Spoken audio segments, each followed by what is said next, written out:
Bueno, ahí ya se están cargando los asistentes. Sí, están entrando, muy bien. Vamos a esperar un poco hasta que terminen de ingresar todos y empezamos. Y el miércoles tenemos el seminario de Malvinas al mediodía también. Con el embajador. Sí, estoy estudiando. Eso va a ser muy interesante, realmente.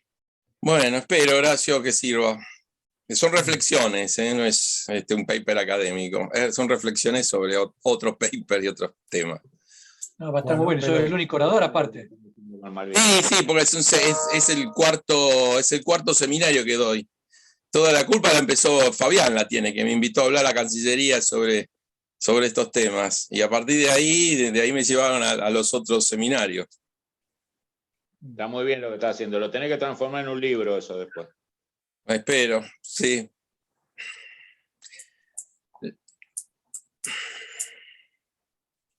Bueno, en el chat nos están saludando. Buenas tardes a todos. Un gusto.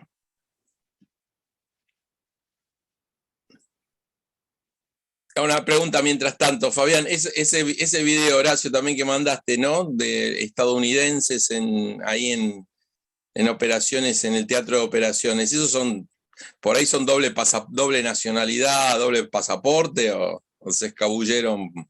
Eso me lo mandó el amigo. De origen ucraniano, sí, totalmente. Probablemente. Puede haber. Fuerzas especiales tiene que haber. Fuerzas especiales adiestrando tiene que haber. En forma surrepticia metidas ahí en Ucrania, de países occidentales. Eso sin lugar a dudas. Pueden ser fuerzas profesionales también. Me lo mandó Fito Barrios, a quien ustedes conocen. Es un hombre que trabaja en ese oficio, ¿no? Claro, puede ser, sí, yo también me sorprendió. Y lo de la operación contra la periodista fue contra la periodista, ¿no? Por eso que especialmente la periodista. Cayó un misil loco, errático, justo en el lugar preciso, a la hora precisa. No, además no era un misil cualquiera, no era un misil de alta cabeza explosiva. Si te fijas cómo quedó, para matar personas y pocas. Claro, sí, no. Yo al principio, después cuando escuché el relato del periodista que estaba ahí, dije, no, sí, le tiraron. Fue de precisión. No. Porque un lunes a la mañana, no sé, como el misil loco se disparó, tiraban salió al revés o cosas raras. Bueno, muy bien. A ver cómo venimos. Bien, muy bien. Ahí ya creo que tenemos a todos cargados, así que podemos iniciar. Bueno, la verdad que en esta tarde de semi-invierno, ¿no? O sea, se anuncia, ya más que otoño, está bastante fría, por suerte no llueve, ¿no? Pero podemos dar inicio entonces a este seminario. Muy bien, Claudio, te cedo la presentación de nuestros gracias, oradores. Alejandro. Muy buenas tardes a todos. Gracias por acompañarnos en esta nueva sesión, este nuevo seminario de los oratorios de seguridad y defensa de la UCEMA. En esta oportunidad para hacer una segunda jornada referida a la guerra de Ucrania y completar y continuar con el análisis político y militar que ya realizamos hace 3 semanas de este conflicto. En esta oportunidad con la destacada compañía de Fabián Calle y de Horacio Sánchez Mariño, miembros también del comité asesor de este observatorio. Antes de iniciar, sí les pido a todos los asistentes, cuando formulen preguntas, que pueden hacerlo por el logo especial que hay abajo de preguntas y respuestas, o a través del chat, lo hagan de la forma más breve y clara posible para facilitar entonces las respuestas, para realmente acertar y ser concretos también en la respuesta.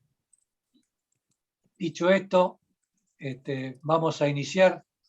Vamos a empezar primero con Fabián Calle. Todos han leído ya su currículum cuando se inscribieron. Solamente recordar que es un destacado analista político, analista internacional y en temas de defensa, que es lo que particularmente nos interesa también dentro de este observatorio, con mucha participación estos días en diversos canales de televisión y radios, casualmente a raíz de la guerra en Ucrania. Así que Fabián, te cedo la palabra y empezamos con vos. Bueno, muchas gracias, Claudio. Gracias, Alejandro. Saludos a todos los muchos amigos y colegas que hay en el auditorio. Y otra vez, nuevamente, gracias a la universidad por este espacio para reflexionar la defensa y la seguridad internacional, algo tan descuidado y olvidado en la Argentina de las últimas décadas. Y una gran alegría y un honor, ahora que se acerca el 2 de abril, de compartir la mesa virtual con mi querido amigo y excombatiente de Malvinas, el coronel Sánchez Mariño, ¿no? Que si no me equivoco, la semana que viene va a ser, se le va a entregar una distinción a él y a otros combatientes en el Senado de la Nación. Así que mi homenaje a Manucho, como le decimos los amigos, y a todos los excombatientes de Malvinas. Bueno, ¿cómo empezar? Primero que todo, llegamos al día 31, ¿no? Esta es una guerra que tiene doble sorpresa. Por un lado, que haya empezado la guerra, ¿no? La Academia Internacional, diremos el 99% de la prensa internacional no creía que iba a haber guerra, ¿no? Si ustedes revisan los artículos de ese momento, de Economist, de grandes journals y revistas, se consideraba que las referencias americanas a un ataque inminente era parte de una operación psicológica del Pentágono, de la inteligencia americana, de la inteligencia británica, que era como el cuento del pastorcito y el lobo, ¿no? Bueno, se cumplió, el lobo finalmente apareció el 24 de febrero. Entonces, la primera gran sorpresa, no digo para todos, pero sí para la academia, la prensa y muchos países, la Argentina seguro, fue que se iniciase la guerra. La segunda gran sorpresa, una vez iniciada la guerra, es que la guerra no durase 72 horas, ¿no? Y que llegamos hoy al día 31 y nada da indicio de que vaya a ser una guerra que va a terminar en las próximas horas o en los próximos días. Entonces estamos frente a dos sorpresas estratégicas. Uno de los temas que siempre se destaca cuando empieza una operación militar es cuáles son los objetivos del decisor. Porque a partir de saber cuáles son esos objetivos o de intuir cuáles son esos objetivos, después podemos llegar a la conclusión si la operación militar ha sido exitosa o no, porque la operación militar, más allá del campo de batalla, es conseguir un objetivo político. Entonces, el debate que hay hoy es ¿qué objetivo político tenía Putin al empezar? Los más optimistas con Rusia, por afinidad ideológica, política, por antioccidentalismo, por las variables que fuese, dicen que está todo planeado, que la guerra nunca iba a durar poco tiempo, que hoy se cumple la fase 1, que mañana empieza la fase 2, como que está todo perfectamente hilvanado. Para lo que hemos estudiado la guerra, sabemos que es muy difícil que esté todo hilvanado, ¿no? Ya de por sí es poco probable que todo salga tan puntualmente sobre los planes.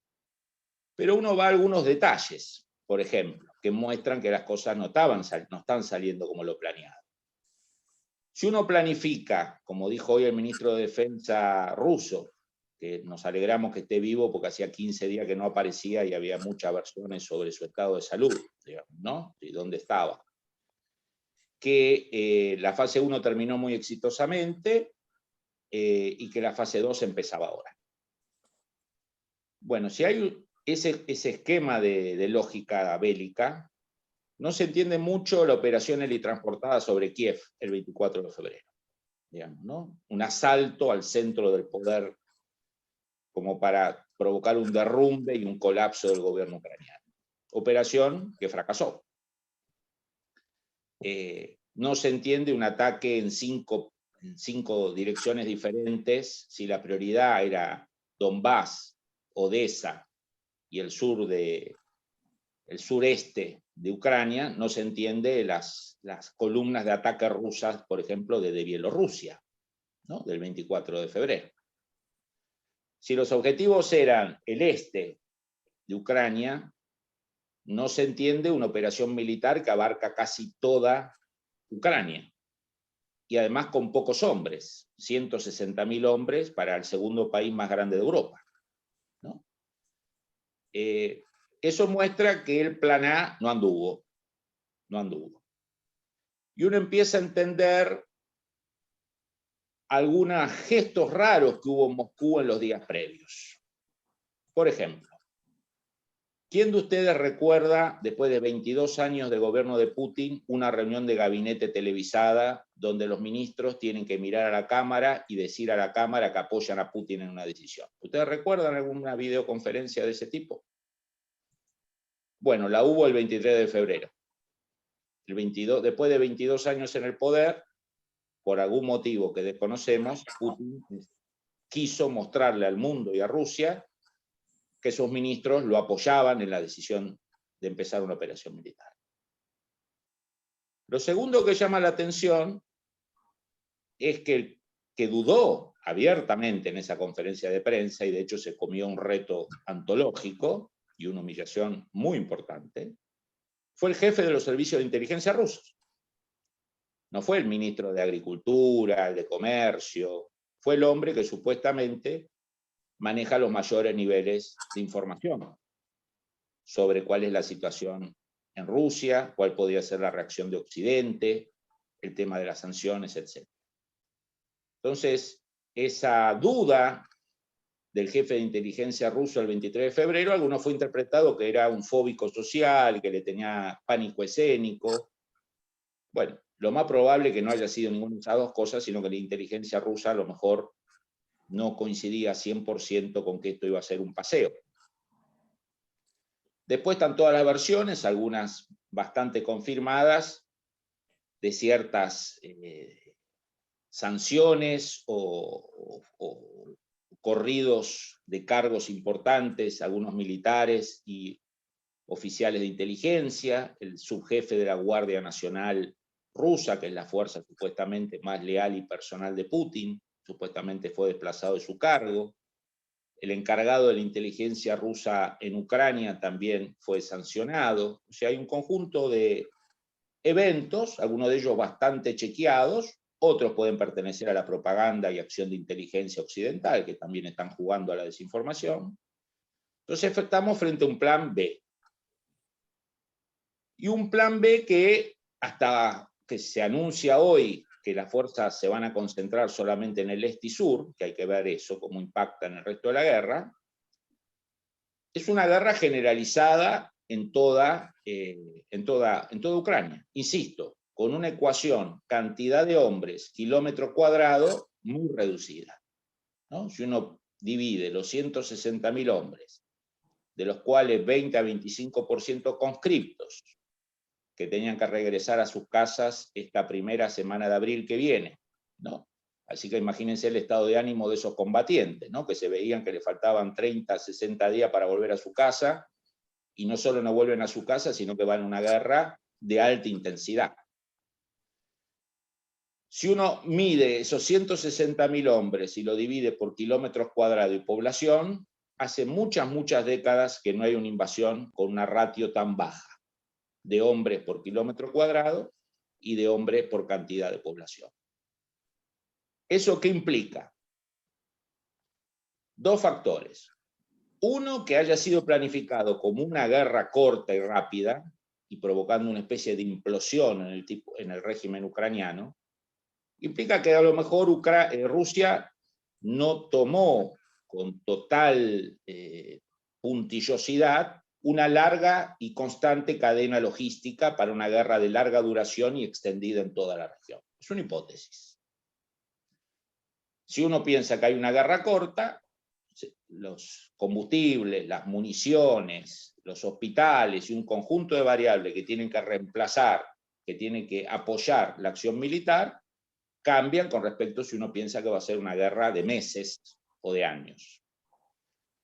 Entonces, más allá de la acción de inteligencia y de desinformación de Occidente, que está presente, obviamente, hay centenares de videos que están chequeados, que son reales, porque ahora con esta tecnología que tiene Twitter de poder más o menos marcar por GPS desde dónde se filma y de dónde se saca la foto, que le da bastante veracidad a lo que se ve, y también los tanques con letras pintadas que permiten diferenciar si son tanques de esta guerra o pasados, lo que uno nota es una inmensa cantidad de material perdido por Rusia, en las rutas, digamos, en muchos casos por falta de combustible, por fallas mecánicas.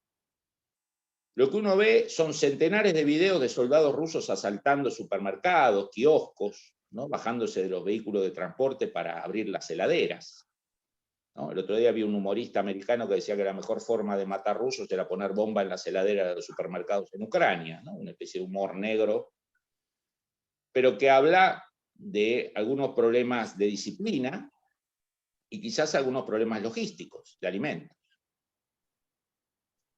Otro elemento es que al ser la guerra de más larga duración, no ser algo de 3, 4, 5 días, no haber una implosión, no haber caído el gobierno ucraniano, es que cada día que pasa, Occidente afila más su sistema de asistencia logística. Y para los que nos gustan las armas y sabemos de armas, cada video uno ve un upgrade en la capacidad ucraniana, especialmente en misiles y en cohetes antitanques, ¿no? Uno empieza a ver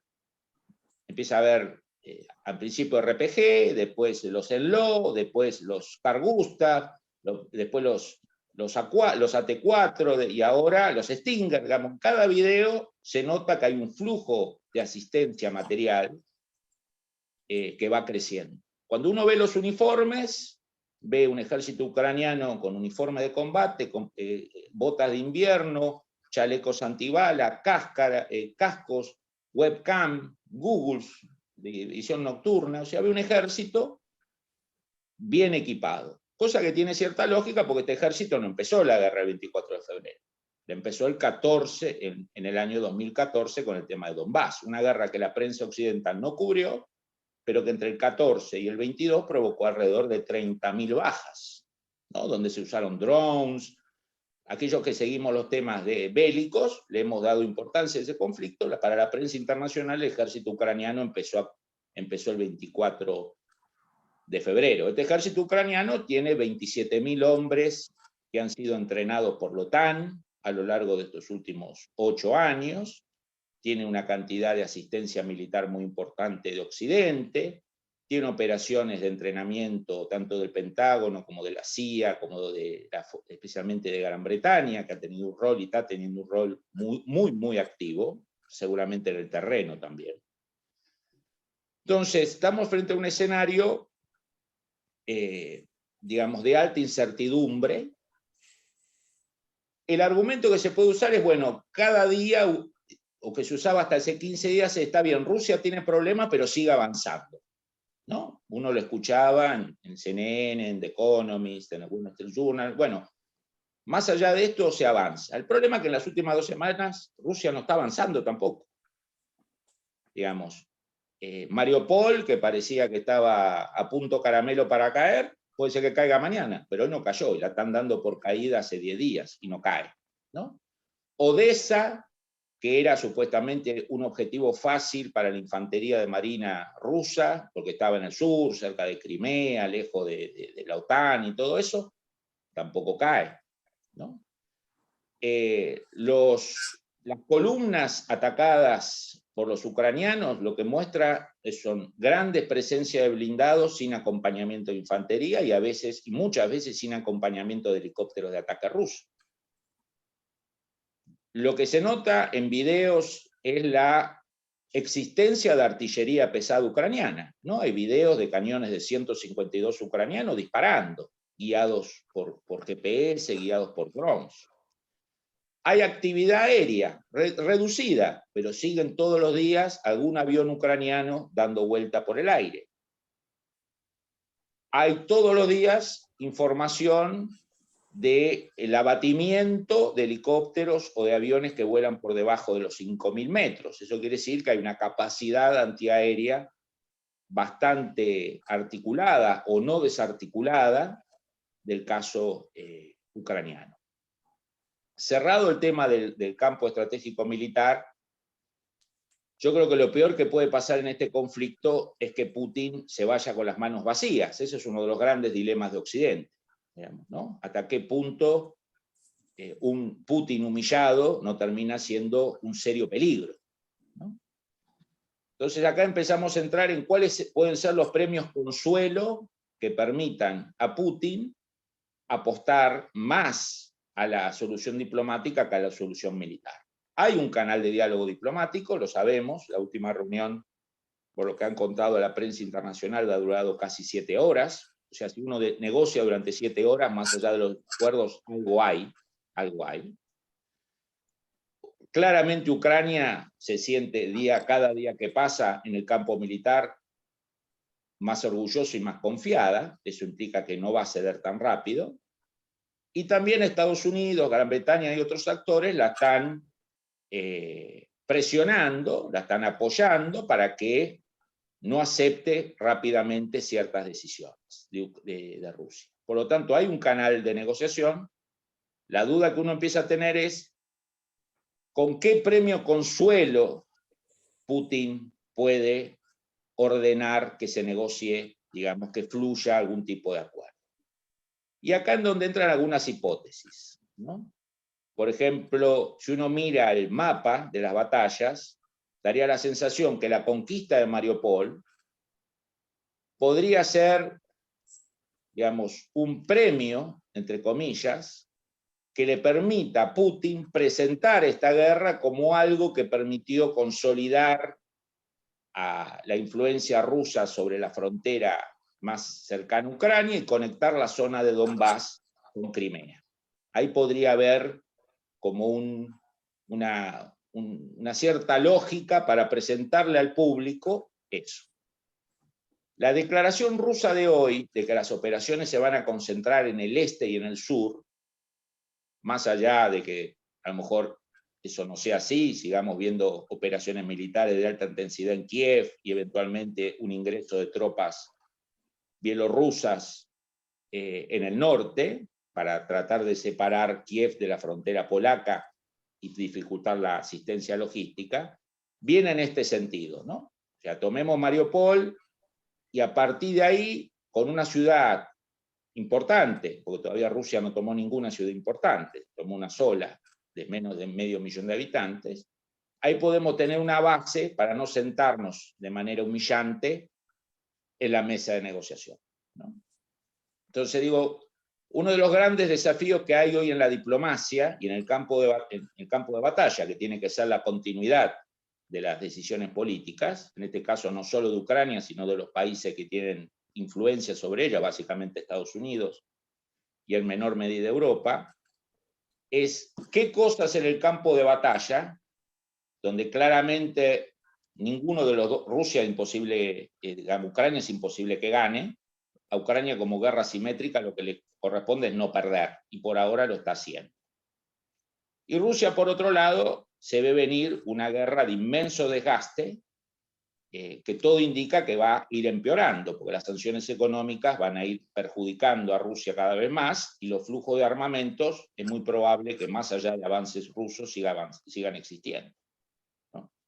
Entonces, creo que tenemos que estar muy atentos a esta interfaz entre lo que sucede en el campo de batalla y qué cosas del campo de batalla van a permitir abrir una mesa de negociación con cierta credibilidad que haga terminar esta guerra más temprano que tarde. Bueno, quedo abierto después a los comentarios y a las preguntas del público. Gracias, Claudio. Bueno, no, gracias a vos, Fabián.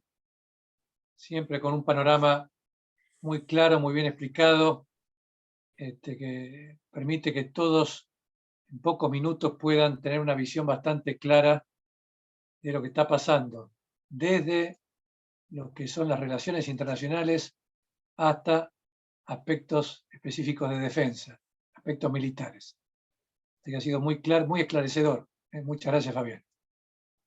Bueno, y para completar el panel del día de hoy, le voy a dar la palabra al coronel Horacio Sánchez Mariño, como ya dijo Fabián, veterano de Guerra de Malvinas, que nos honra hoy con su compañía para continuar con este análisis. También todos ya han visto su currículum al momento de anotarse, y destacar que también él ha estado transitando por diversos canales de televisión, entrevistas, hablando precisamente sobre la guerra en Ucrania, y que hoy tenemos el gusto y el placer de que pueda hablar para nosotros acá en el oratorio. Mi coronel tiene la palabra. Gracias, mi general. No sé si se oye bien. Sí, sí se escucha bien. Muy bien. Hace décadas hay un debate entre los historiadores, los que estudian la guerra. Básicamente podríamos, simplificando de manera muy didáctica, digamos, Colin Gray, un estratego británico-estadounidense, dice que nosotros sabemos mucho de la guerra, porque hace ya más de 2000 años que la venimos conociendo y tenemos testimonios de esa guerra, de ese fenómeno. Hay un programa en Oxford, The Changing Character of War, que sostiene que toda guerra es distinta, que no hay una guerra igual a otra. Bueno, en este momento podríamos pensar a ver qué hay de parecido y qué hay de diferente, qué hay del siglo XX y qué hay del siglo XXI. Si vemos las intenciones o por lo menos las narrativas de los actores, el presidente Putin ha iniciado esta invasión con el objetivo de proteger a las minorías rusohablantes del Donbass para ampliar la seguridad de Rusia frente al avance de la OTAN, defendiendo con un concepto moderno al estilo Maquiavelo de la razón de Estado de las esferas de influencia. Concepto que ustedes saben que, bueno, se mantiene, pero con la desaparición de la Unión Soviética y el mantenimiento de una sola superpotencia hegemónica durante tanto tiempo, ¿no? Hasta la aparición de China, digamos, estas esferas de influencia en cierta manera han perdido vigencia como un motivo para emplear esto que está prohibido prácticamente por todos los países que firmaron la carta, que es hacer la guerra de agresión. Acá tenemos entonces una guerra que es una guerra justa, la de Ucrania, de defensa, defender su territorio, y una guerra de agresión por parte de Putin que nos retrotrae a una guerra del siglo XX. Y pensando que si su idea era mantener este esquema de seguridad impidiendo el avance de la OTAN hacia el este, la actitud que tomó obtuvo el resultado totalmente opuesto. La OTAN se ha cohesionado, los países que, como dice el profesor Calle varias veces, europeos que han entrado en la posmodernidad, en el hedonismo, las éticas indoloras, y que se olvidaron de la necesidad de defender su propio territorio con sacrificio, han vuelto rápidamente a aquel otro esquema y han aumentado el gasto militar y se han preparado para el peligro de un Putin que decida seguir avanzando. Hay un general español que ha dicho que Europa es lo que él lo llamó una piscina de pijos. Los pijos para los españoles son nuestros queridos chetos, hombres que están disfrutando de una vida tranquila, de una vida de placeres, porque tienen bañeros, socorristas, muy fuertes que siempre los protegieron, los Estados Unidos. Bueno, esto ha cambiado. Ucrania es una guerra europea, en un lugar central de Europa, central desde las posturas del geógrafo Mackinder, que hablaba de el corazón del mundo, del Herland, y que quien manejaba el Herland dominaba el mundo, luego tomado por un geógrafo nazi, Haushofer, que hablaba del Lebensraum, y que le dio párvulo a Hitler en su libro Mi lucha, de la necesidad de Alemania de expandirse hacia el este para obtener los materiales que necesitaba para desarrollarse. En este sentido, la actitud de Putin es bastante parecida, la necesidad de sostener dentro de su esfera de influencia a Ucrania para lograr su propia seguridad y la, digamos, facilidades que Ucrania, que es un país rico, ustedes saben que la fábrica de aviones más importante, Antonov, está en Ucrania y por supuesto la provisión de alimentos de Ucrania es fundamental para toda Europa. Esto hace que esta guerra se parezca a una guerra del siglo XX. Como objetivo, para agregar alguna idea a lo que acaba de decir el profesor Calle, esta idea de Putin de al menos sostener un puente entre Rusia y Crimea, puente terrestre, que podría ser un elemento que facilitaría una negociación. Para Ucrania los intereses que viene sosteniendo en la última década, por lo menos, es la integración a la Unión Europea. Integración que él ha visto los resultados en los países que lo lograron. Ponemos el ejemplo de Polonia, República Checa, ¿sí? Que se han desarrollado de una manera que no hubieran logrado en la Unión Soviética. Y del mismo modo Croacia, un pequeño país que he tenido la oportunidad de conocerlo cuando empezó la guerra y ver lo que es hoy, ha pegado un salto económico muy fuerte. Y del otro punto de vista, lograr seguridad para Ucrania. Cuestión que evidentemente tenía razón, porque se cernía sobre Ucrania la espada de Damocles, como ha dicho una diputada, que cayó sobre Ucrania como un rayo, la ha invadido y le ha ocasionado tanto daño. Entonces, todas estas cuestiones nos llevan a la guerra del siglo XX. Tenemos entonces también circunstancias que las vuelven al siglo XX cuando alguien amenaza con el uso de armas nucleares, que es una cuestión que durante la Guerra Fría, ustedes saben, acá tenemos en nuestra universidad un gran experto, Miguel Strepp, sobre la teoría de los juegos, que en la teoría de los juegos prácticamente quedó saldado que la utilización del arma nuclear lleva a la extensión de la vida humana.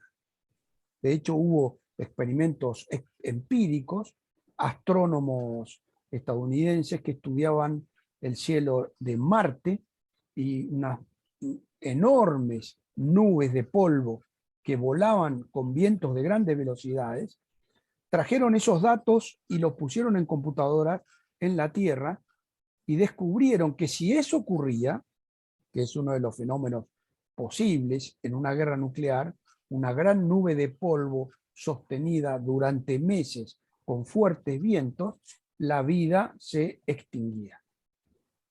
Tom Schelling, un gran estratega, escribió sobre esto. Es un tema que pareció saldado en la Guerra Fría. Ha vuelto a ponerse sobre la mesa. Al parecer, bueno, Putin cuenta con 1.500 ojivas que están activas y 3.000 en reserva. Esto sí sería una locura, y esto sería llevar el escenario a aquello que los internacionalistas consideran el peor escenario, que es el híbris, la desmesura, cuando los actores ya no dominan los propios actos. Por supuesto, pensamos que Putin ha sido durante 21 años un actor muy racional, que se ha comportado de una manera muy beneficiosa para su país. No creo que tenga la idea ni la posibilidad de entrar en esta dimensión. Ha terminado, el general Pasqualini en la clase anterior, en la reunión anterior, dio una explicación muy detallada sobre cómo fue la campaña.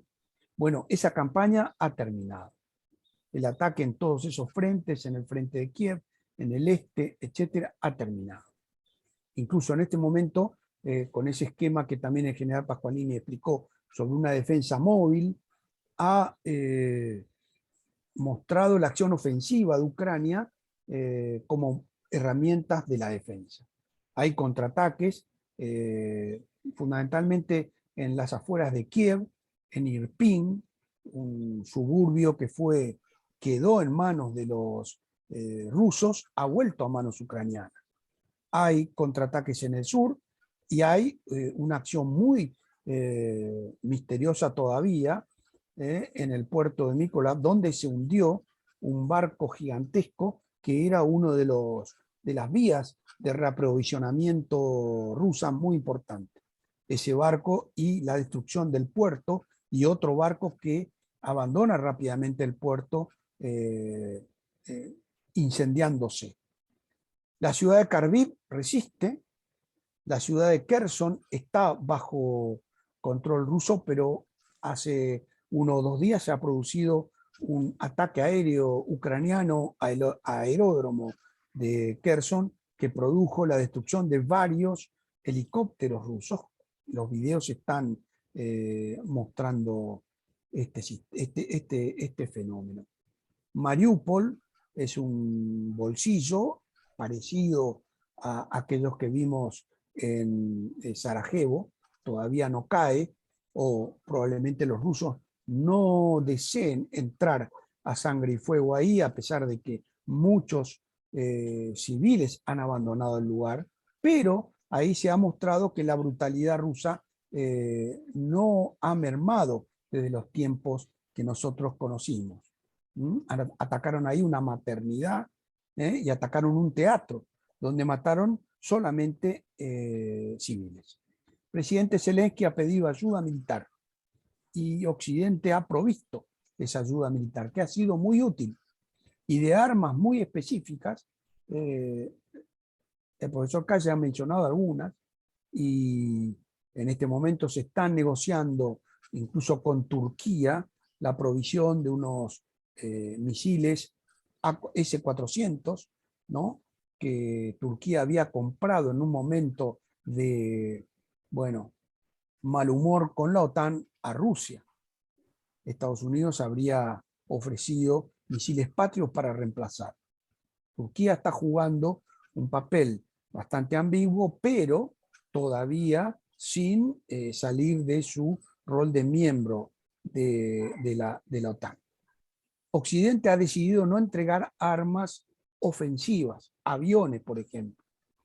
¿Cuál es el juego? Y me parece muy inteligente por parte de Biden y sus asesores, porque esto podría a un paranoico Putin darle la convicción de que Estados Unidos está decidido a pasar a la ofensiva en Rusia, cosa que ya ha hecho Estados Unidos, ha cambiado regímenes políticos, últimamente bastantes de ellos los conocemos, empezando por Saddam Hussein, el de Libia, etcétera, etcétera. Entonces, para evitar provocar el mensaje es: vamos a dar armas defensivas, pero no vamos a proveer armas que puedan pensarse para una invasión en Rusia. En la reunión de ayer, la OTAN se ha puesto aún más fuerte y han decidido mandar 4 grupos de batalla a los países que rodean a Rusia. Grupo de batalla es fundamentalmente, está compuesto por 1000 hombres, pero con fuerte armamento del tipo que Estados Unidos aprendió que no importa tanto el número como la calidad de los armamentos. Bueno, el manejo de crisis por parte de Zelensky ha sido un ejemplo que yo creo que se va a estudiar por mucho tiempo, desde el punto de vista de la comunicación social, desde el punto de vista del liderazgo indirecto de un hombre que ha sabido aglutinar a su pueblo para defenderse. Él ha tomado el ejemplo de Winston Churchill y yo diría que es bastante cercano. Ustedes recuerdan que Churchill defendió Europa solo, sin el apoyo de Estados Unidos, durante 2 años. Y Zelensky ha demostrado condiciones de líder, condiciones de comandante militar, que lo, digamos, ayuda muchísimo a que el pueblo ucraniano esté motivado para pelear. Tema que el doctor Corbacho debería dedicarle el tiempo a escribir su libro sobre la importancia moral de la preparación de las Fuerzas Armadas. Este manejo de crisis muestra que han sacado a las mujeres y niños. Y esto tiene un costado parecido a lo que dice Colin Gray. Sabemos de la guerra. Esto ya se vio en Troya. La tragedia, las troyanas, muestra el temor de las mujeres troyanas si los griegos logran conquistar Troya. Saben que ellas serán convertidas en esclavos, sus maridos e hijos serán asesinados y sus hijos se convertirán en esclavos. Esta medida de sacar mujeres y niños y dejar a los hombres para pelear es, creo yo, un ejemplo de un hombre que está dispuesto a vender muy cara su vida, su patria. Y acá, bueno, hasta daría para una discusión del famoso tema del patriarcado. Patria significa la tierra de los padres. Y acá son los varones, aunque hay unas mujeres combatientes también, son los varones los que deben defender a Ucrania. Sería muy tonto de mi parte meterme en ese debate porque seguramente recibiría más misiles que los que está recibiendo Mariupol. Kharkiv es una ciudad subterránea. De esto tengo un observador ahí en Kharkiv porque la gente vive en los subterráneos. Aunque es conocido que los ataques han cedido de alguna manera porque aparentemente Rusia está redesplegando sus tropas para concentrarse en el sur. Kiev es una ciudad vacía que uno solamente encuentra voluntarios, policía y ancianos. Esto es una cuestión que los periodistas lo están mostrando en televisión todos los días. Ancianos que se han quedado a defender su lugar. Y 3,5 millones de refugiados han dejado el país. La OTAN, como dije, refuerza el flanco oriental. Ya estoy terminando con esto. Ha aumentado el apoyo financiero de 800 a 1.000 millones de dólares militares y 1.000 millones de dólares para ayuda humanitaria. La Unión Europea ha ampliado a 1.300 millones de dólares el apoyo de planes y préstamos.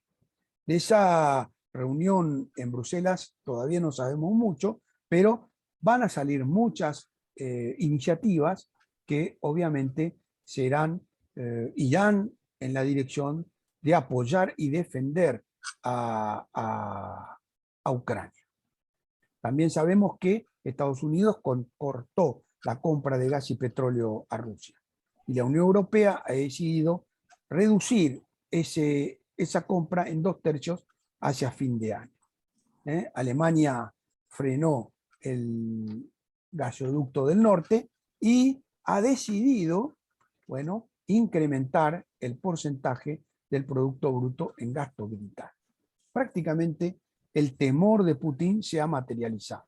Alemania, que era un país absolutamente pacifista, era un país que no quería y no tenía medios para, digamos, tener o ejercer una defensa autónoma, ha decidido finalmente hacerlo.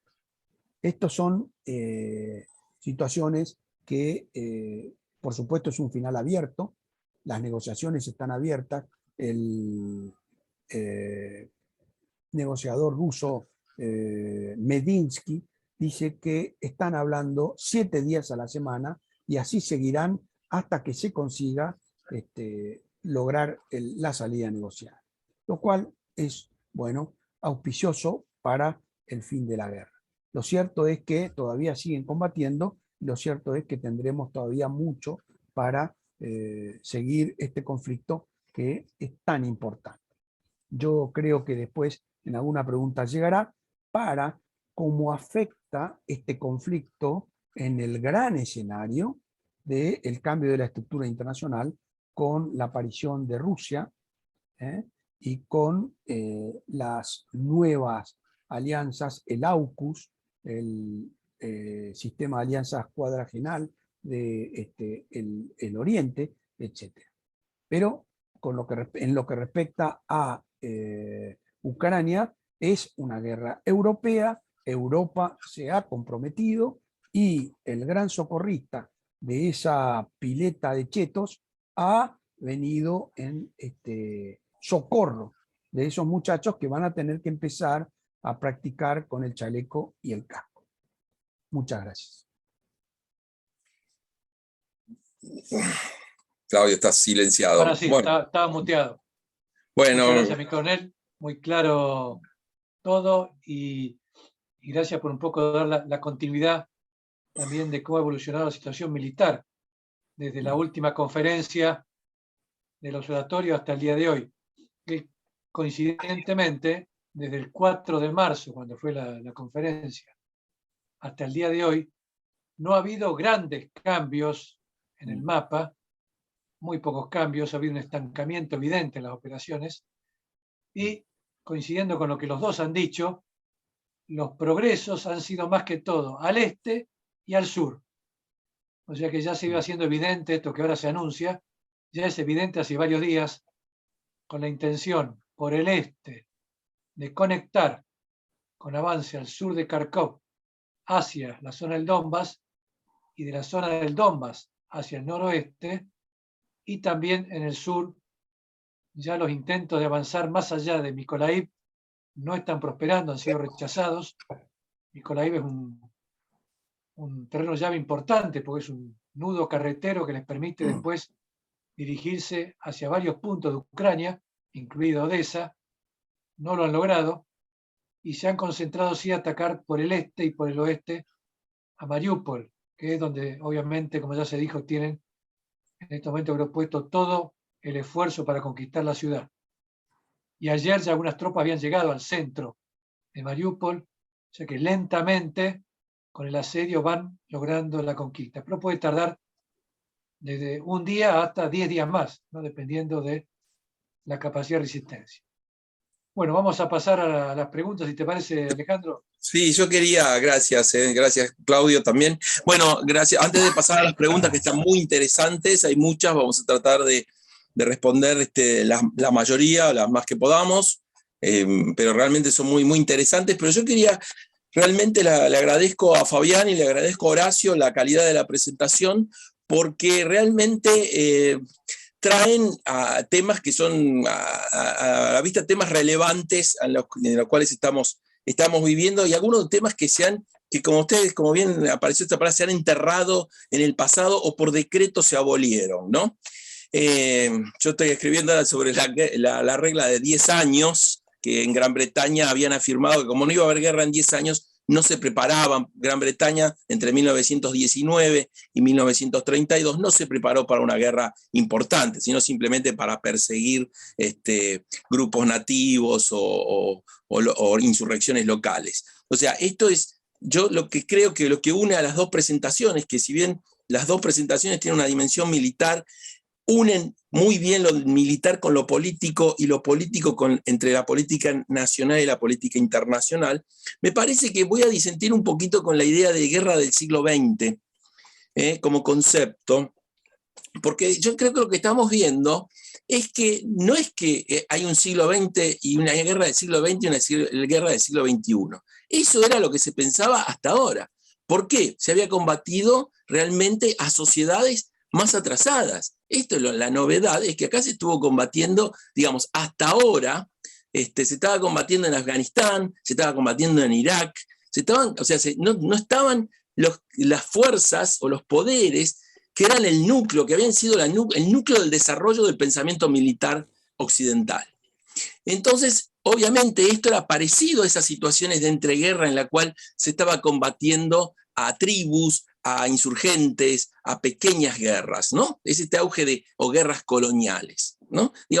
Pertenecen a todo ese grupo. Yo recuerdo, o sea, mencionabas el caso de Alemania, Horacio, y Alemania disolvió sus brigadas de tanques y la reemplazó por otros medios, o sea, menor gasto militar, y por supuesto ahora descubre que otra vez hay que tener algunos vehículos blindados potentes. Y también vimos que en Estados Unidos había estado una idea de que había que tener vehículos ligeros, con ruedas, tropas con alta movilidad y armamento ligero, cuando en realidad volvemos un poco a la Little Heart, ¿no? Tenemos que pensar esta fuerza móvil combinada de armas combatiendo. Además, por supuesto, estos nuevos elementos. Entonces, no hay una guerra del siglo XX y del siglo XXI. Me parece que está mal pensado, me parece que no es el modo de mirarla, porque en realidad deberíamos tomar una idea de que en la guerra hay dos, ¿no? Siguiendo, vos mencionaste a Colin Gray.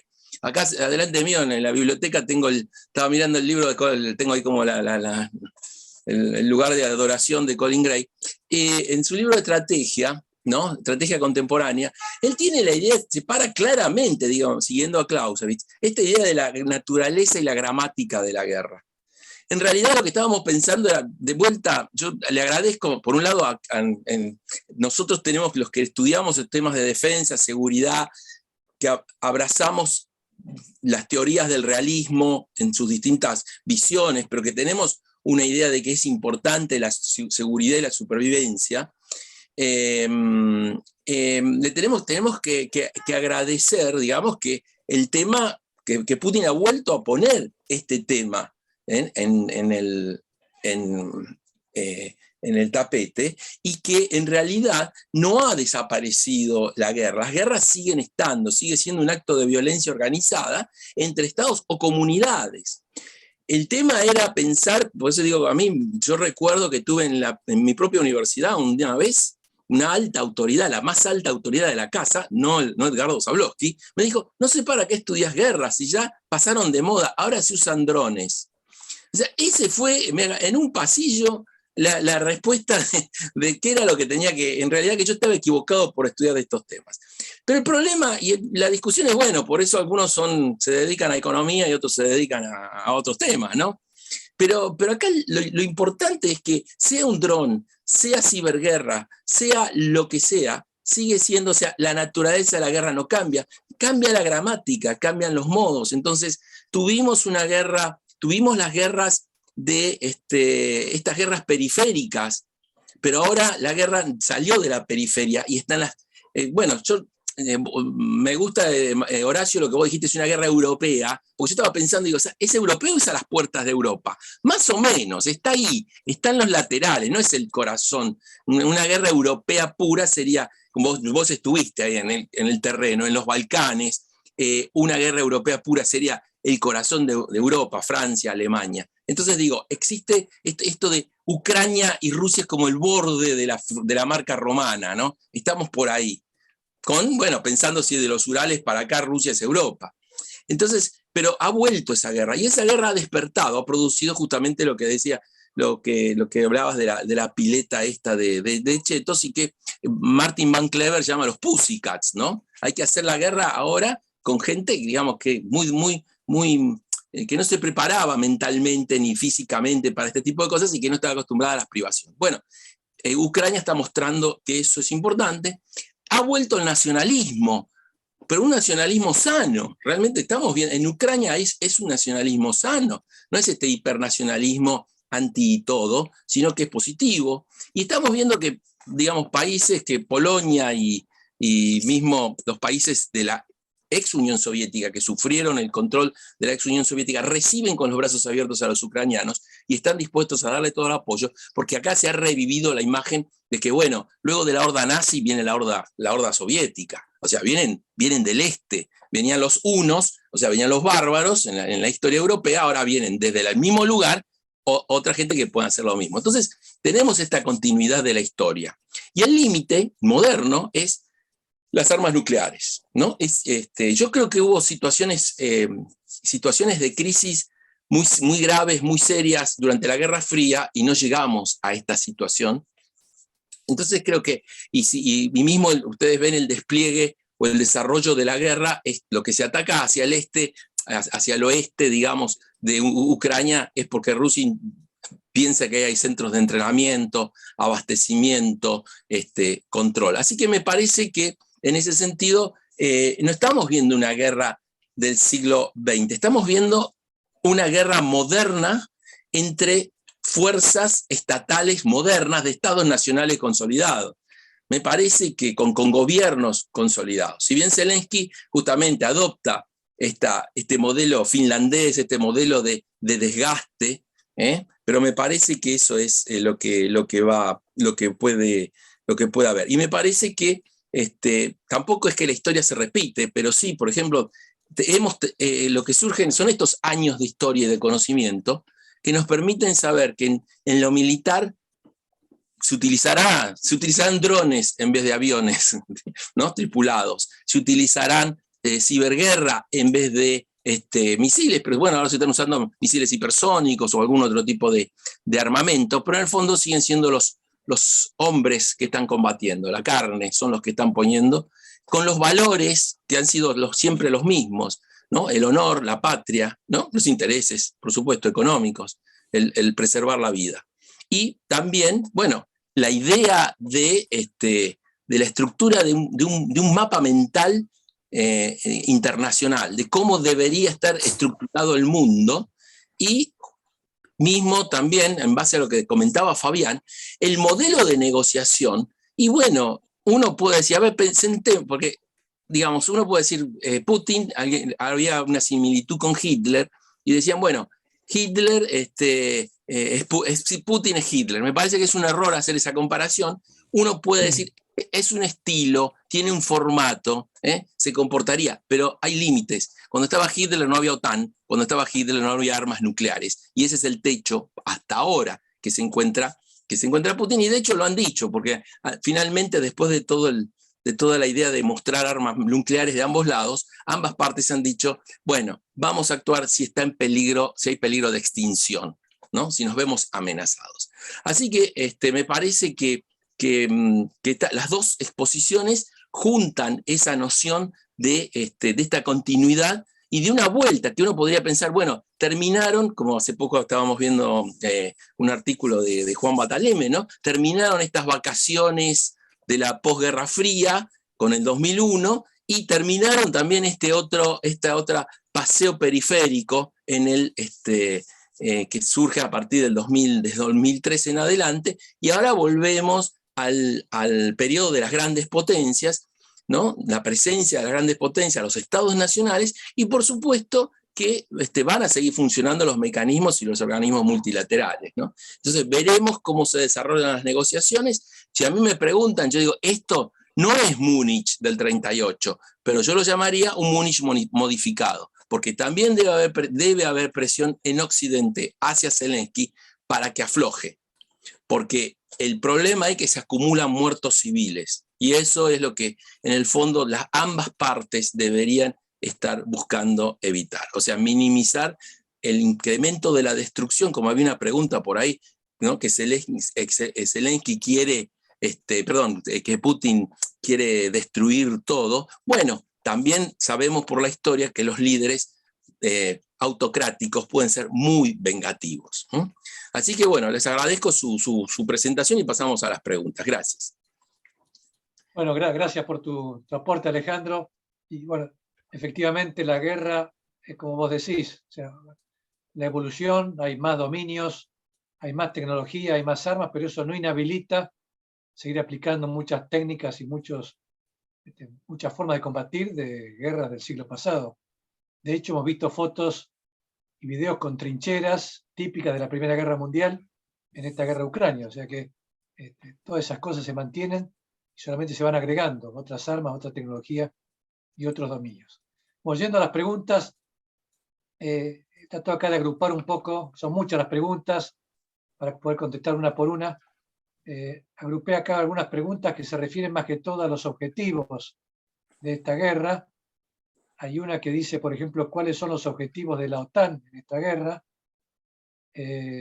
También dice después otra, si el plan B de los rusos se cumple, ocupando toda la zona este, el Donbass, si no, eso no envalentonará a Rusia para atacar el resto de Ucrania.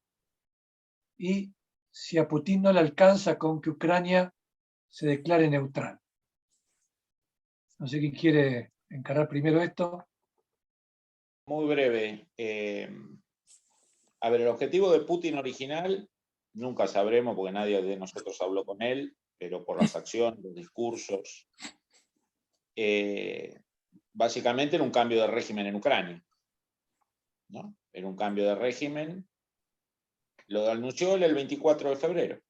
Desnazificación, desplazar del poder a los nazis y drogadictos y rescatar al pueblo ucraniano.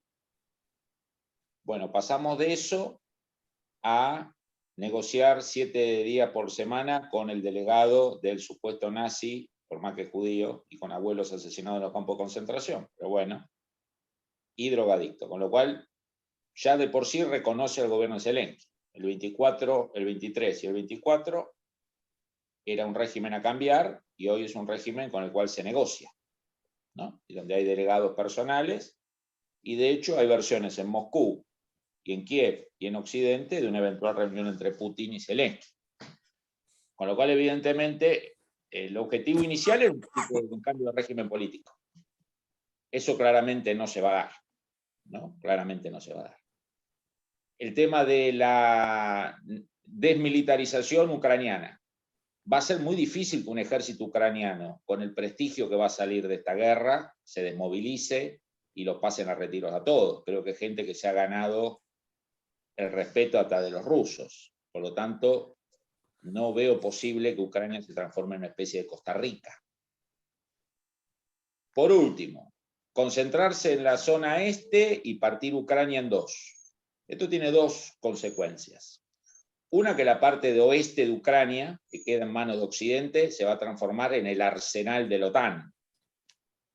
Digamos, si vos partís el país en dos, yo me quedo con la mitad, vos te quedás con la otra mitad va a ser como Alemania Occidental durante la Guerra Fría, el arsenal de Estados Unidos, ¿no? Con lo cual, la operación militar rusa termina haciendo una profecía autocumplida, transformar Ucrania en la fortaleza militar de la OTAN, ¿no? Quedarse con el este, ¿qué problema tiene? Que Rusia se queda como dueña total del Mar Negro. ¿Eso puede ser aceptado por Rusia? ¿Eso va a ser aceptada por la OTAN? ¿O Turquía? ¿Va a ser aceptado por Turquía? La respuesta es no. ¿Va a ser aceptado por la OTAN? La respuesta es no. Por lo tanto, esa zona donde van a quedar millones de ucranianos viviendo y donde no va a haber grandes planes Marshall ni gran ayuda, porque Rusia no es un país rico, va a ser un terreno de cultivo para guerrilla, para sabotaje, para inestabilidad. Digo, un escenario muy complicado, digamos, esta idea de la divisoria. Nosotros nos quedamos con el este, ustedes se quedan con el oeste.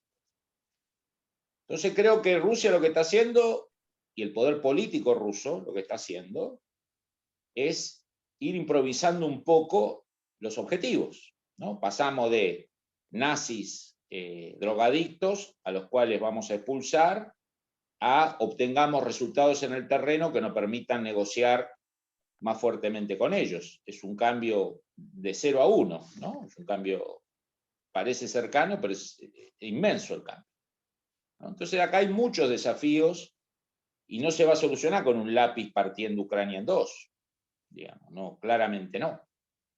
Entonces, es un cúmulo de incertidumbres y acá lo que hay es, que creo que cada vez más en los próximos días, es el feedback que hay entre el campo de batalla y la diplomacia, ¿no? Hasta qué punto, digamos, el campo de batalla va a terminar generando una situación que fuerce a los actores a negociar.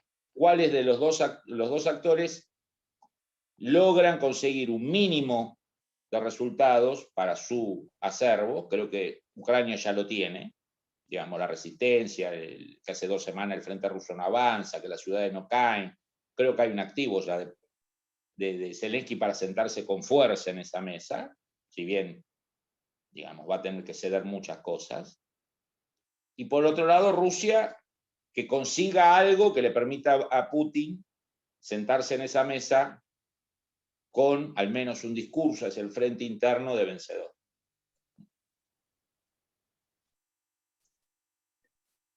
Bueno, gracias, Fabián. Y respecto a qué puede estar buscando la OTAN sacar en limpio de este conflicto. Manucho. Yo agregaría ahí que Turquía que Erdogan ha dicho que era el gran amigo de Putin en otro momento, hoy le ha negado el paso de la flota rusa por el estrecho del Bósforo, porque está jugando con la OTAN. Y por supuesto son todas cuestiones que, digamos, están en movimiento. Ya Rusia viene de un gran disgusto en septiembre del año pasado en la guerra de Nagorno-Karabaj, donde Azerbaiyán, que fue durante 10 años armada por Turquía, por Israel, en una operación de un mes, recuperó el territorio de Nagorno-Karabaj que estaba ocupado por minorías armenias. Quien debía llevar o mantener la paz, el país hegemónico en esa región, era Rusia. Y evidentemente no pudo lograr esa armonía y esa paz que tenía la obligación como país hegemónico de mantener. De hecho, muchas de las tropas que mandó como fuerzas de paz las está sacando para llevarlas a Ucrania. Es decir, Rusia está jugando muchos tableros que, como esa autopercepción de gran potencia, lo obligan a llevar adelante. Un gran libro del año 89, ustedes recuerdan que tuvo un gran error, pero en muchos aspectos la hipótesis era muy interesante, de que los grandes imperios, auge y caída de los grandes imperios, caían por una sobreexigencia de compromiso, que después no podían mantener. A mí me da la impresión que una de las cosas que puede estar pasando con Putin es esa necesidad de mantener frente a las demás potencias su condición de superpotencia, su condición de gran potencia. Es difícil entonces ir a negociar allí. Yo creo que los objetivos de Putin va a tener que recomponerlos. Y la OTAN, me da la impresión, durante muchos años la cuestión estaba bastante clara y tranquila. Aquí es muy fácil y fundamentalmente los intelectuales de izquierda dicen que la culpa de este conflicto la tiene la OTAN por haberse expandido hacia el este. Y yo recuerdo, fui testigo presencial de eso, que en el momento en que la OTAN abrió el plan Partnership for Peace, todos los países antiguos satélites de la Unión Soviética vinieron disparando a anotarse. Y muchos de ellos hoy ya pertenecen a la OTAN. Uno de ellos también, Ucrania. Recuerdo una conversación con el representante ucraniano, eran épocas felices de inteligencia de nuestra política exterior, que la Argentina tenía tropas en la OTAN, que había sido veterano en la guerra de Afganistán, la necesidad de alejarse de Rusia. El convenio, la forma de trabajar que nosotros tuvimos con Rusia, a lo único que nos llevó es a, bueno, tener que ofrecer soldados, tener que trabajar por la Unión Soviética. Todo eso, estos países, los países bálticos, sufrieron la bota rusa 50 años y decidieron irse de ahí. Puede ser que haya habido una estrategia de Occidente de ocupar el vacío, pero es cierto que esos países buscaron la protección y el desarrollo económico que Occidente estaba ofreciendo. A mí me da la impresión que en este momento los objetivos de la OTAN, que seguramente a pasos ultra veloces se están reconfigurando, es proteger a Ucrania e impedir que caiga en manos de Rusia. Con el estatus que sea, neutralidad a los Finlandia y Suecia, con una garantía de no entrar a la OTAN, etcétera, etcétera. Pero que no vuelva a convertirse en un país satélite o siervo de Rusia. Creo que esos son los planes que hoy, los objetivos que hoy tiene la OTAN. Y ahora le digo un detalle muy breve al doctor Corbacho. Mis alumnos en la Universidad del SEMA, hace años ya, los torturo durante casi un mes estudiando la teoría clausewitziana. Muchos de ellos hoy deben estar agradecidos y sabiendo cómo se mueven las potencias cuando se acaban las herramientas políticas y algún loquito decide utilizar las herramientas militares. ¿Mm? Y por supuesto de la gramática, por eso yo hablé de la guerra del siglo XX, porque muchos se enamoran de la guerra híbrida, de lo novedoso, que los hay. Hay esas cosas, hay muchas cosas nuevas, pero lo híbrido yo lo dejaría para el plano táctico, el plano operacional. Pero en el gran escenario, yo creo que esta es una guerra que se parece mucho a aquella que todos nosotros venimos estudiando hace mucho. Nada más. Bueno, muchas gracias, mi coronel. Gracias, Horacio. Bueno, tenemos tiempo para un par de preguntas más. Sí, sí, por favor. Son muchas, pero Me parece algunas preguntas, Claudio, sobre China, ¿no? ¿Cómo quedaría el escenario internacional? Hay dos relacionadas en China, ese ¿no? sentido. Así. Una que habla de China, como decís vos, y otra que habla de cómo podría quedar el sistema internacional. Claro. A ver, China desde fin del año pasado que compró pochoclo, una coca y estos sillones cómodos para ver el show, digamos, ¿no? Pero también a China se le complicó, digamos, porque el show servía si el ataque era rápido, Occidente quedaba descolocado y su socio minoritario, Rusia, minoritario digo porque China tiene el único PBI más grande del mundo que China es Estados Unidos y el único presupuesto de defensa más grande que China es Estados Unidos. Esa es la bipolaridad que estamos viendo emerger. Ahora, lo que no esperaba quizá China es que esto se transformara en una guerra larga, que diera tiempo a Occidente a organizarse, a manejar a medidas, armamentos, sanciones. Y China no quiere destruir el orden hegemónico de Estados Unidos, lo quiere heredar. Y cualquier turbulencia en los mercados de las energías, de los commodities, de las materias primas, siendo la gran aspiradora de materias primas del mundo, de petróleo, de gas, de comida, de carne, de todo, toda disparada de los commodities termina pegando en su país. China hoy tiene previsto crecer este año el 5%. Nosotros los argentinos estaríamos bailando en dos patas de alegría. Para China es un problema serio. China necesita crecer entre más de 7, 8 puntos por año para mantener una estabilidad interna. Por lo tanto, China pasó de una especie de euforia, y algunos dicen que hizo la de Mussolini con Hitler en Grecia, ¿no? Le retrasó un mes el ataque a Putin, ¿no? Con lo cual el barro cada vez va a ser un protagonista más grande en esta guerra. Algunos dicen que Xi Jinping le pidió a Putin dejar pasar las Olimpiadas de invierno para no eclipsarla, como ya le hizo Rusia en el 2008 cuando atacó Georgia en mitad de las Olimpiadas. Quizás estos 30 días hoy Putin está medio arrepentido, ¿no? Como Hitler, que lanzó 45 días el ataque tarde sobre Alemania para ir a rescatar a Benito y a sus muchachos de los Balcanes, ¿no? Entonces, China, si uno se fija, en las últimas semanas está teniendo una posición mucho más cauta. Mucho más cauta.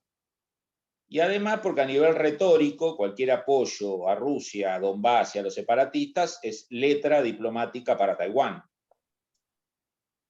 ¿no? Si bien el derecho y todos esos temas, mucho no tiene utilidad en el sistema internacional, China acompaña sus reclamos con cierta búsqueda de coherencia en su diplomacia, ¿no? Es como cuando acá sectores de izquierda del kirchnerismo le dan la razón a Rusia con argumentos que pueden terminar siendo usados por el Foreign Office y los Kelper contra la Argentina, ¿no? El entusiasmo por apoyar a alguien que se pelea con Estados Unidos lleva a sacarle argumentos diplomáticos ilegales a la Argentina en su litigio con Gran Bretaña. Por lo tanto, lo de China dejó el pochoclo, ¿no? Lo apoyó en el piso, dejó el vaso y está mirando muy atentamente la tele. Ya no es un partido de fútbol donde juegan dos equipos que vos detestás y ves cómo se matan a patadas, sino que lo está viendo con preocupación, porque cuanto más se desordene el sistema internacional, más se va a ver afectado ella, ¿no? Configuración rápidamente. A ver, si uno mira las capacidades, PBI, población, demografía, tecnología, si uno seguía por Waltz, por Mearsheimer, por el gran realismo estructural, claramente avanzamos hacia una bipolaridad con un spoiler que era Rusia, potenciado por el trauma que tienen los demócratas americanos con Rusia, que lo ayuda Trump y todo ese psicodrama, esa argentinización de ciertos sectores de la élite americana que han llevado a fobizar a Rusia más allá de lo necesario, digamos, ¿no? En los últimos años, y no concentrarse en lo suficiente con China. Eso estructural no va a cambiar. De hecho, lo único que va a terminar haciendo esto es debilitar a Rusia como tercer actor, ¿no? Digamos, Rusia no va a salir bien parado de su prestigio militar después de esta guerra. O sea, no es el ejército invencible que avanza por las llanuras. La famosa doctrina de la guerra híbrida, que la creó y la redactó el actual jefe del ejército ruso, no se está aplicando, ¿no? La guerra híbrida fue muy linda para Georgia, pero pequeñas guerras, pero en esta, como decía Claudio y Alejandro, la guerra híbrida fue reemplazada por Clausewitz y los clásicos del siglo XIX y XX, ¿no? Entonces, en líneas generales, la bipolaridad, vamos hacia una bipolaridad entre China y Estados Unidos, y este tercero, con sus 5.000 cabezas nucleares y el PBI de Texas, que era Rusia, creo que va a salir, digamos, en el fondo debilitado, no solo en su soft power. Cualquiera de ustedes que tengan alumnos en la universidad, mis alumnos de izquierda, que eran pro-LGBT, pro-Fidel, pro-Lenin, amaban a Stalin, amaban a Putin, ¿no? Por más que era clerical, homofóbico, zarista. Y al mismo tiempo los empresarios argentinos o los sectores neoliberales argentinos y del mundo les gustaba Putin. Putin recolectaba por izquierda y por derecha, digamos, ¿no? Bueno, ese soft power ha quedado devastado. La economía rusa va a tener serios problemas, ¿no? Y el proyecto nacionalista de Putin se basaba en pivotear entre la Unión Europea, Estados Unidos y China, los tres grandes polos del capitalismo. Ahora, si corta relaciones con Europa y con Estados Unidos, termina siendo, digamos, un subordinado económico de China, con lo cual el proyecto nacionalista de Putin paradójicamente terminaría acentuando la dependencia de Rusia, ¿no? Que eso hay que ver cómo lo procesa el ejército, la KGB, la diplomacia rusa, ¿no? Hay que ver si en el establishment ruso, los poderes permanentes, hay una predisposición a entregarse en cuerpo y alma a la hegemonía china. Yo creo que no. Bueno, gracias, Fabián. Y para terminar, pues ya nos queda más tiempo, hay un par de preguntas de índole más militar que no sé si mi coronel está para contestarlas. Habla desde la explicación de la muerte de los generales en primera línea, los generales rusos en primera línea, la actualidad de los blindados de los tanques o su entrada en obsolescencia por tantos misiles antitanque que hay en el campo de batalla, y la explicación de por qué Rusia no está usando su armamento más moderno.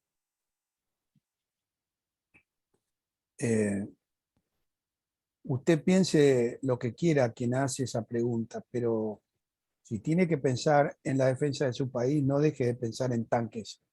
Los tanques tienen que estar, que son el último bastión que van a defender su territorio. Y el otro que también tiene que pensar es el bastión de la infantería. Esos dos elementos, esas dos herramientas son esenciales para ganar una guerra. En este caso, hay un problema porque la idea de una blitzkrieg, llegar rápidamente con los tanques hacia Kiev, rodearla, que Zelensky se rinda porque es un actor y que rápidamente Ucrania pase a las manos de Putin, llega hasta el punto de llegar a las ciudades. Los tanques no pueden entrar a las ciudades. Entran con serios peligros. Y la infantería es la que debe ocuparse de la defensa de las ciudades. Hay un venerable paper clásico, Command of the Commons, de Barry Powson, que se leyó hacia el 2003, donde hace un cálculo de cuántos hombres se necesitan por cuadra, cuántas compañías, cuántos batallones, para conquistar un determinado distrito, digamos, urbano.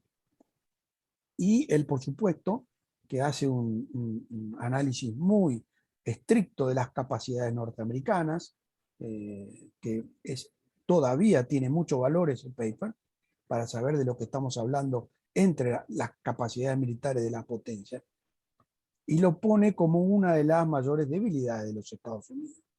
La capacidad del manpower. ¿Cuánta cantidad de gente deben tener para poder conquistar una ciudad? En las últimas contiendas que conocimos, por ejemplo, la toma de la ciudad de Mosul llevó a las fuerzas de Irak, apoyadas por la Fuerza Aérea Norteamericana y por drones, etcétera, 45 días.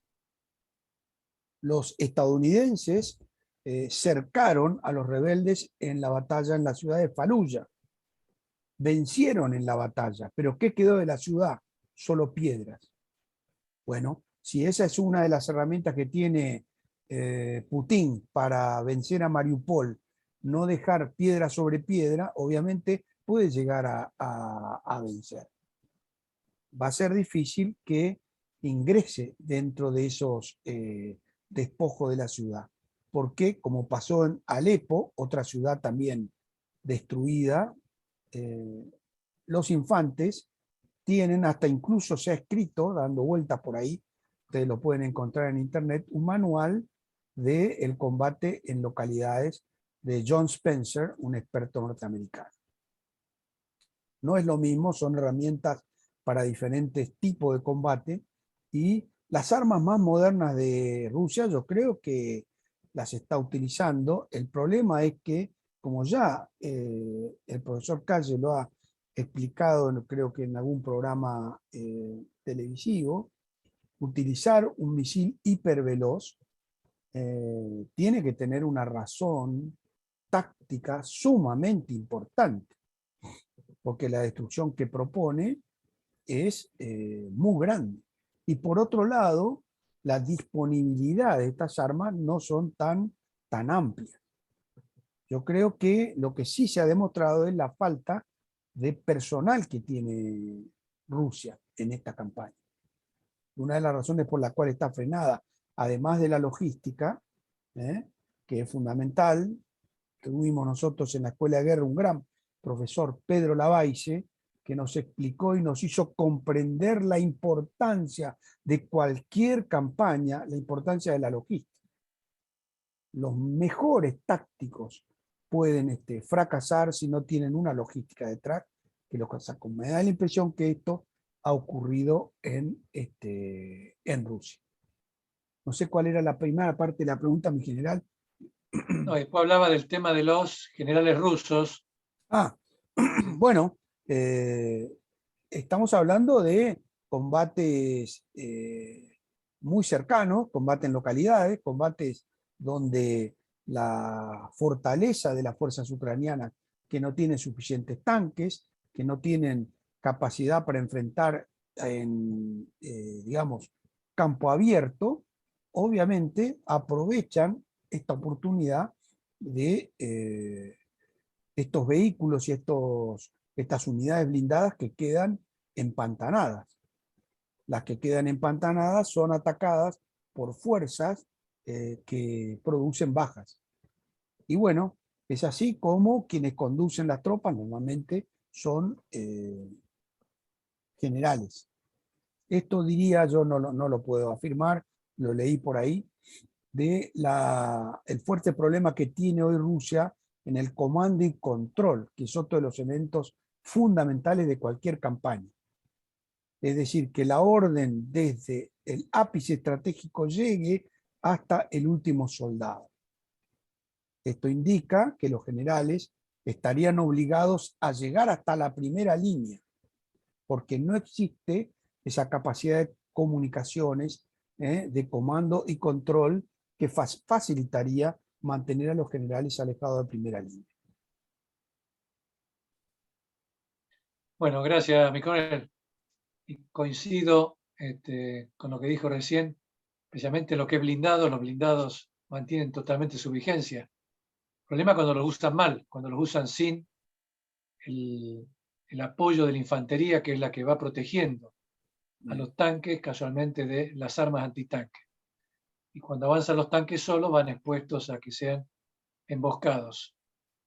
Y otra reflexión que podemos hacer de la muerte de los generales rusos en primera línea, en primer lugar, es que tienen buenos francotiradores los ucranianos, ya sea propios o algunos extranjeros que han ido a colaborar. Y si es por baja moral o por impulsar a las tropas, sería verlo en forma positiva o negativa, pero están indudablemente en primera línea. Lo Bueno, cual no sé si queda algo más, Alejandro. Claudio, otra vuelta de la historia, ¿no? Porque los alemanes tuvieron que cambiar el uniforme en el frente ruso y las insignias, porque los tiradores especiales los destacaban muy fácilmente a los oficiales del resto de la tropa, ¿no? Así que un general con mucho dorado es muy visible, ¿no? Son los blancos que buscan los francotiradores, por supuesto. Obvio. Bueno. Bueno, no sé si querés aportar algo más, me parece que ya estamos pasados de tiempo. Estamos bien en el tiempo, sí.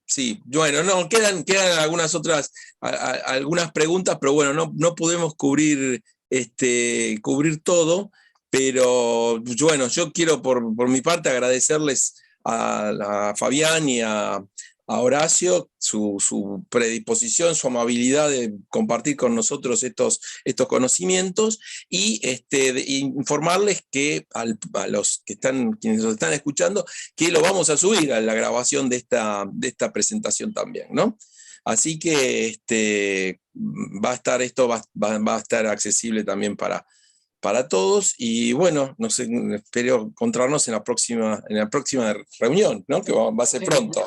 No vamos a dejar pasar 3 semanas. En general, les podemos adelantar ya. Les podemos adelantar que la próxima va a ser dentro de 2 semanas, en la cual seguiremos analizando la evolución de este conflicto, de esta guerra, y haremos hincapié en la ciberguerra dentro de este conflicto.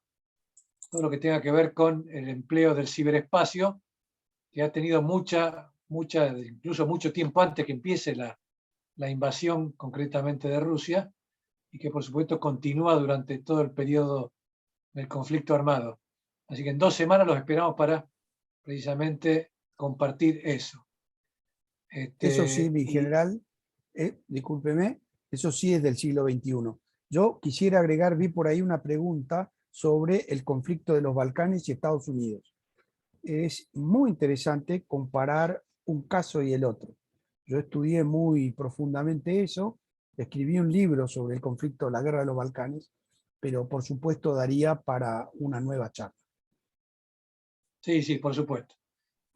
Hay muchos temas que iremos desarrollando en el año. Ahí tenemos 2 temas que han surgido. Perdón, Claudio, yo sé que vos querés cumplir con como corresponde, pero dado este tema, ahí el tema sería la idea del caso de la intervención de las grandes potencias o las superpotencias y el estiramiento, el stretching, ¿no? El overstretching del que hablabas vos de Paul Kennedy, y mismo Jack Snyder también tiene un libro sobre mitos de imperio, ¿no? Y hay otros autores, Taliaferro, que también hablan de los riesgos de que las grandes, por qué las superpotencias se empeñan en desgastarse o en campañas que terminan afectándolos tan negativamente, ¿no? O sea, ese sería eso también otro posible tema importante, porque hace al sistema internacional.